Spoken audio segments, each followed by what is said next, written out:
Ladies and gentlemen, our next bout of the evening is scheduled for three-minute rounds in the Caged Aggression Amateur Bantamweight Division, powered by Banker's Life, Kaylee Stout.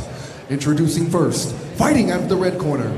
He stands 6 feet 2 inches tall and weighed in at 135 pounds. He trains with the Skunk River Grappling Dojo and is sponsored by Coral Reef Pet Store and Embellishment and Designs. Joining us from Fort Madison, Iowa, Brandon Hoaglin.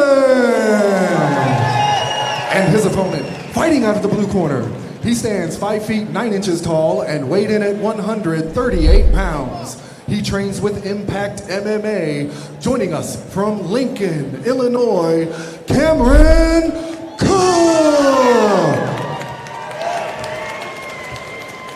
Looking forward to this one. Physically rather evenly matched up. We'll see how it goes down. And the distance has been somewhat close. Cameron Cook at 47%, Brandon Hoaglin at 53%. Yeah, there we go. Looks like some people got on there and made some adjustments. It's interesting. Cameron Cook would say his length would be the advantage when, like I said, Brandon's clearly longer than him, but it's all right. Like I said, I don't know what length he was talking about. Yeah, He was talking about right. a different length. Maybe shoe size. Who knows? You know what they say about guys with big shoes? Hey, now we big got kids socks, out here. bro. Obviously, Big socks. guys, obviously he was talking about the hairstyle. Yeah. Like 2-3 inches on the top. Ooh. Oh, big right. Big combo. Good level change. Came over the top with a right hook. Cameron coming in banging. Nice low leg kick there from Brandon. Cook wings one, misses, readjusts.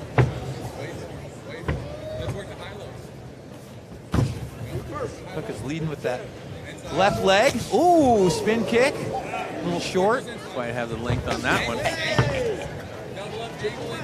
Side leg kick by Hoaglin. Oh! Tried to carve Oh, it. he catches him right on the way. Yeah, he caught. And a big slam from Cameron Cook on Brandon Hoaglin. Hoaglin needs to actually let go of the head right now. If Cameron Cook can lock his hands behind his head, he's got a nice Von Flue choke he can finish the fight with. You don't see those very often, but they're very You impressive should. when you see them. You should, because it's automatic. I mean, Ooh, I can't tell going for He's got nothing right now. He's basically got one arm under his neck. Really no danger for a choke here.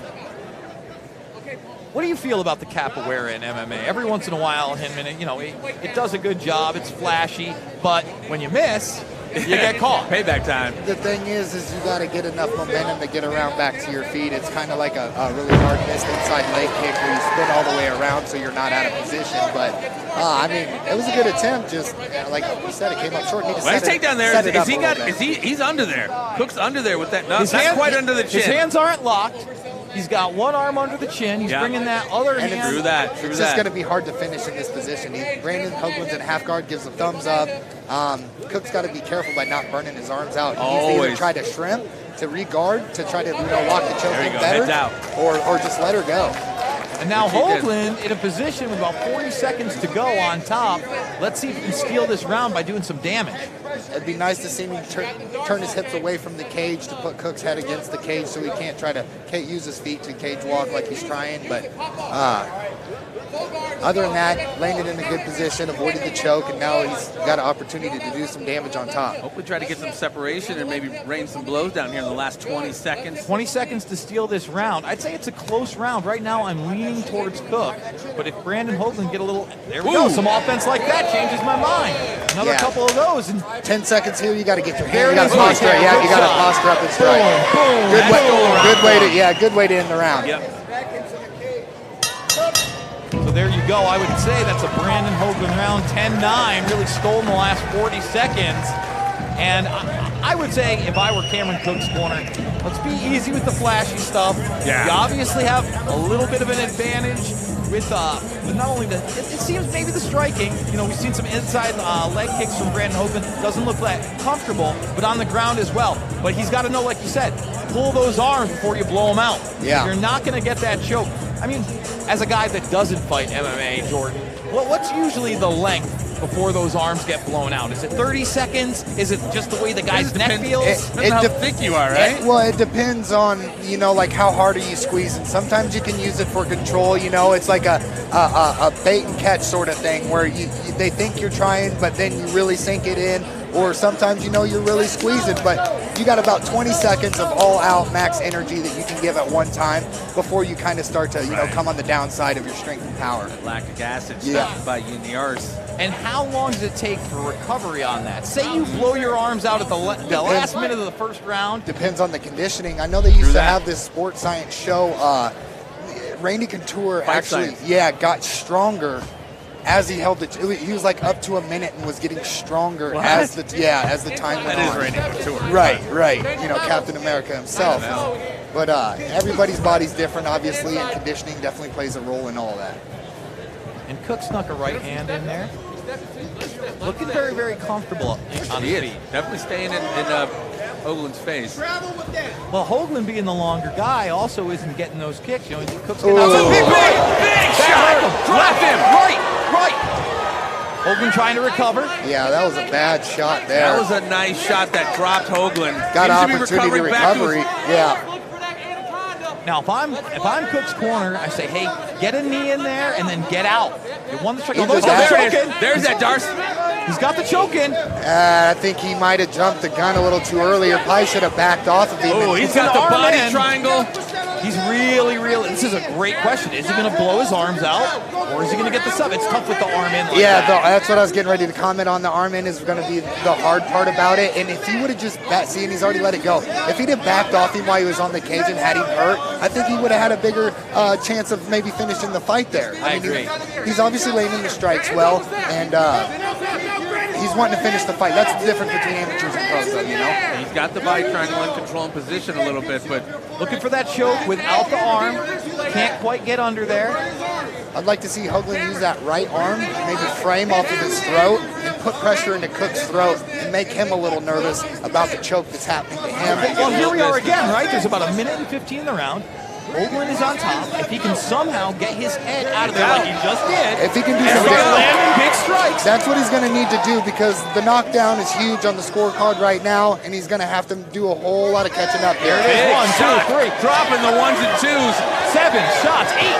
Some Yeah. hammer fists. Too bad he can't drop elbows, man, because that would have been nasty. Yeah, that's a game changer when it goes to the pros levels, man. The elbows really make a whole difference in the striking. But some good hammer fist There landing. you go. Both fighters back to their feet in the center of the cage, aggression cage for 42. fight number 2. Yes, with almost 35 seconds left in this second round. Ooh, I'd like to see Hoaglin maybe throw a high left kick. That right arm of Cook's is pretty low. Very low. Going for those one-hitter quitters, man. Like to see him set these up a little better. And he's been hitting those inside leg kicks. It'd be nice to see him look low and just throw one high. I'd love to see Hoaglin do those inside leg kicks all day. He's the one with the legs. Nice to the body. See, he would have ducked right into it. If he'd have came higher with that kick, it would have came over the top of the glove and put him on his butt. 10 seconds. I think Hoaglin still needs something Oh, to and steal a that big round. takedown at the end of the round. Exactly, and that seals it Man, for he Cook. kind of gave that one to him. Yeah, not much defense on that one. You know, we're going in there even right now. 1 round apiece, in my opinion. Who wants it more? We're in the final round. Not only who wants it more, that gas tank, baby, that conditioning. We're seeing Cameron Cook get to his feet a little slow. And Hoaglin looks a little bit winded, mouth open right now. Cook may be the fresher fighter, but that could just be his cardio. His arms could be completely blown after several attempts at those chokes. Yeah, he had a little camp out there for a hot second as that round ended. So, I mean, both fighters feeling the effects, but we'll see what it takes in this, as far as the gas tank. We move into this third round. Back and forth scrap, though. I mean, this is a good test for each gentleman here. Both about evenly matched as far as the fight goes, but it's just like one guy takes control and then the other guy turns it around, and it's just a back and forth. So we'll see how this third round plays out. We just saw ebb and flow. We just saw that knockdown by Cameron Cook, and we really do think things could have gone different if he didn't go for that choke. Yeah, afterwards. if he'd exhibited a little more patience, I think he probably could have finished the fight right there on the feet. Cameron Cook sticking out his tongue, saying, Cameron let's said, work. Let's do it. That's what we do here, Cage Aggression. It's on and popping. Yeah, because Cameron Cook with that hair, he's about 6'2". Another inside leg kick. That's He's that closing way. the distance that way. That's right. Good inside leg kick, too, by Cameron Cook. Look, and you see the inside of Cameron Cook's right leg. He's got 2 bruises by the calf already. Oh! Spin kick short, recovers. I don't know if those are previous bruises, but the inside to his right leg has 2 big purple bruises, and there's one even on the inside of his left leg, too. See him? Like, Ooh, good right. Yes, I do. Oh, I'm sorry. Yeah, correct. Big right. Hoaglin's got to let his hands go. He likes to throw one punch at a time. He's got to put them together. With no real setups, I know. Yeah, just a jab, jab. Ooh. Oh, trying to do some Showtime Pettis. Showtime! Ooh. Big winging right. That would have been a good slip, too, to land, but sprawl. He's got to get his hips back. He's got to get some sprawl going on. He's letting him take him down almost with way too much ease here. Especially with the length of the Hoaglin, man, that leverage is a huge. Everybody thinks the short guys are the better wrestlers. Well, they're more compact and more powerful, but I'm telling you what, you get a long guy to get his hips into you from the top, there is so much leverage coming off that it is almost impossible to drive through. Hoagland trying to control the head, possibly looking for a triangle right now. Definitely trying. He's got a lot of work to do to get that. As Cook underneath. He's fishing, but Cook needs to just throw that right arm high, smash that leg down, and pass all the way out to the right side. He just needs a circle, but if he hangs out here, he's going to find himself in some trouble. 1 minute, 20 seconds left. 1 minute, 15 left. My bad. Hammer fist from the side again. Yeah, he needs to defend this triangle better, man. If Hoagland gets that right leg out, it's going to be over. And it looks like he's slipping it out right now, guys. Oh, they go step over. Position. Yeah, but Hoagland needs to keep turning with him. He needs to kind of get back underneath that leg and scoot his hips around. Really interesting round. With 1 minute to go. Armbar possibility. Really still anybody's nicely fight. defended from Cameron Cook. Cameron Cook. Very close matchup here. Wrapping up a Kimura as a defense. Let's see if he tries to go for it. Saw a nice key lock. Oh, good takedown. Ooh, got the hooks in. Looking for the body triangle. Has the body triangle as he's slamming away right now. Still locked in. Steal this round. Oh, and Hoagland's going to reverse position. Hoagland really has to get in there, posture up, and land some big shots if he wants to take this round right now. Which he may do. Still 15 seconds to go. Very close fight. Very close. Oh, good right, left. Trying to steal the round is Brendan. Should have stayed up on that instead of diving back down, getting tied up. 10 seconds. His coat. One more, 2, 3. There you go. He may have stolen this round. I wouldn't want to be a judge. Close one. And the polls have it dead even, 50-50. Wow. I was going to say that's going to be hard for the judges to discriminate anything different other than 50-50 right now. That was such a back and forth fight. I would hate to be in their position. That third round is really tough to score. Again, the knockdown, probably the biggest strike and the biggest moment of this fight, but it certainly doesn't tell the whole fight. It was a back and forth scrap all the way. I think Hoagland did a good job in those last seconds of trying to steal the round. Let's see if those are the difference makers for the judges. Don't be surprised if we have a split decision. Oh yeah, it'll be split. If anything, it'll be split. There's no unanimous here. I just don't know what the judge saw, which one saw what. That's going to be a tough one. That's all we often talk about the champion. Jen last night said it many times. Just don't let it go to the judges. Yeah, that's the hardest thing. Close shop, so there's just no ambiguity. Thank you so much. Hell yeah. Good fight, man. Good fight. Fight number 2. Night number 2 as we kick this off. Cage aggression, the trifecta out this zone. And we're watching some of the replays here on the feet. There's a right from Cook.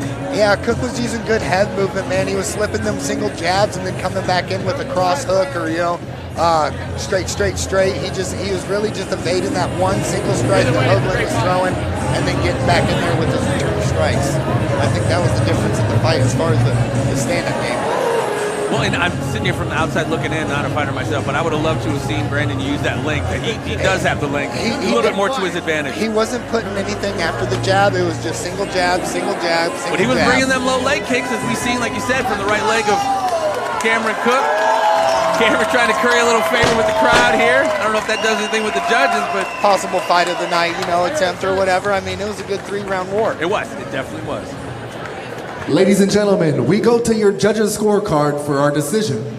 All 3 judges scored this contest 29-28, declaring your winner by unanimous decision, Cameron Cook! I got to admit, I'm kind of surprised we didn't have one judge go the other way. I mean, it definitely wouldn't have shocked me if it had. Yeah, it was unanimous. I was not expecting that. But what do I know? All right, first of all, congratulations on the tough win, Cameron. I gotta ask you, Brandon's a tall kid, man. How hard was it dealing with that length here in the cage tonight? I'm used to length. My gym members, they're all taller than me, so it was a little hard working past his hands and his long legs, man. There's nothing I could really do, but I did what I could. I countered when I could, and I did what I could to work. Well, you definitely put in the work. Looked like you were working on a couple submissions. A few of them looked real tight, man. Did you ever get discouraged not locking any of them in? Man, he was wearing me out. It was hard to lock him in. He's so much longer than me. But when I got him there, I was trying, and he's got a lot of heart, man. He fought and fought and fought, and we went 3 rounds. We went the distance. We had a war. Well, look, I noticed you mentioning something to the camera right after the fight. What was that you were mentioning? I'm here, and I'm here to stay. I'm coming for anybody. 135, 145. Nobody's safe. I'm coming for you guys. Anyone in particular your sights are set on? Nobody in particular, but whoever wants to get in front of me, I'm a freight train coming. Well, look, I wanted to check with you. Anything that we missed or anything that you want to add before you get to the celebration? I want to shout out my sponsors, H&S Flooring and Buffalo Construction. And I want to shout out one of my homies that passed here recently, Will Cook. He's been gone. It's hard without him, but we're doing what we can. Thanks for looking out for me, big boy. Well, look, Cameron, we're definitely looking forward to see what the future brings for you. Until then, soak it in, enjoy the win. Let's hear it one more time, ladies and gentlemen. Your winner, Cameron Cook.